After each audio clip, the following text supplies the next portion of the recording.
Are you writing a book for the first time and not sure how to go about it exactly? Or have you been writing for a very long time but just can't quite figure out how to finish that book? No worries, I have just the right tips for you. Stay tuned till the end.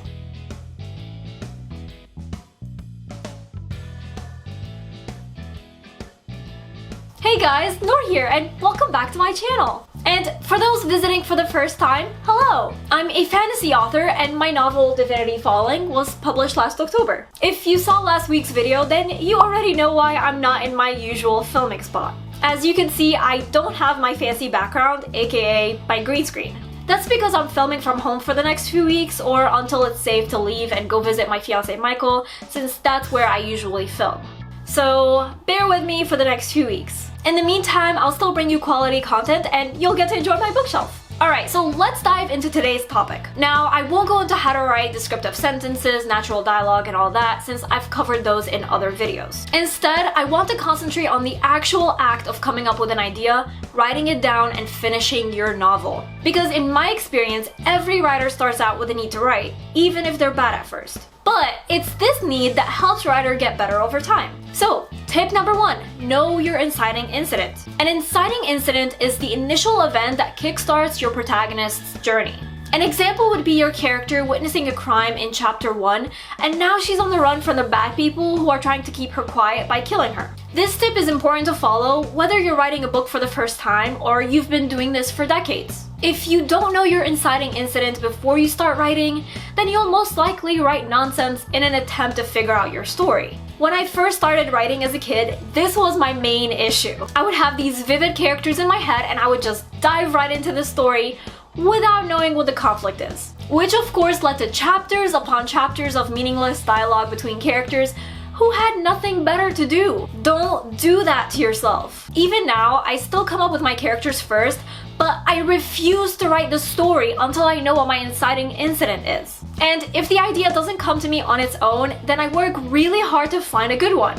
I sit down and I think of my favorite inciting incidents from books I've loved. This isn't so that I could steal them, but rather it's a way to inspire myself. Tip number 2, once you know what your inciting incident is going to be, I highly recommend creating a general outline. I know, outlining isn't for everyone. Writers who write spontaneously, also known as pantsers, don't typically work well with outlines. However, the reason I recommend creating an outline, especially to newbie writers, is because you probably haven't learned the proper way to structure a story yet.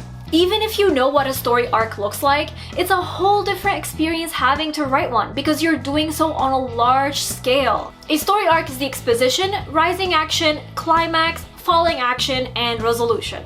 Sure, you know you're supposed to create a conflict and then put obstacles in your character's way. But when you're writing a big novel, if you don't have an idea where you're going, you'll most likely make several different mistakes. You might fall into the trap of writing subplots and nothing but subplots when you're supposed to be concentrating on your main conflict. Which is why a lot of newbie writers find themselves writing pages of pointless dialogue between characters. You might also find yourself with sagging middle chapters, which happens when you write a great inciting incident but then lose interest and purpose in the middle chapters. Again, an outline can help you avoid these mistakes. It doesn't even need to be a detailed outline. Simply jotting down one main thing you want to accomplish in every chapter will help you stay on track and maintain your story suspense.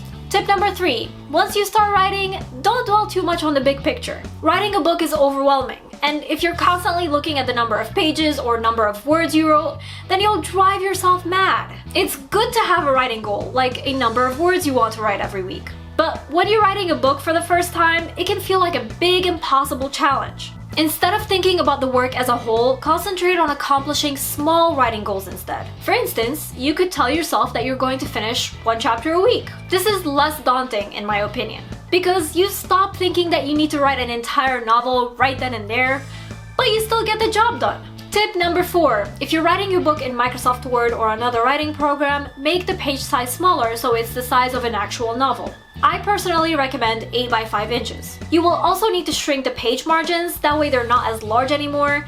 That way you could actually fit enough words on the page. This is something I came up with when I first started writing because I felt so overwhelmed by how big the page looked and how daunting the task at hand was.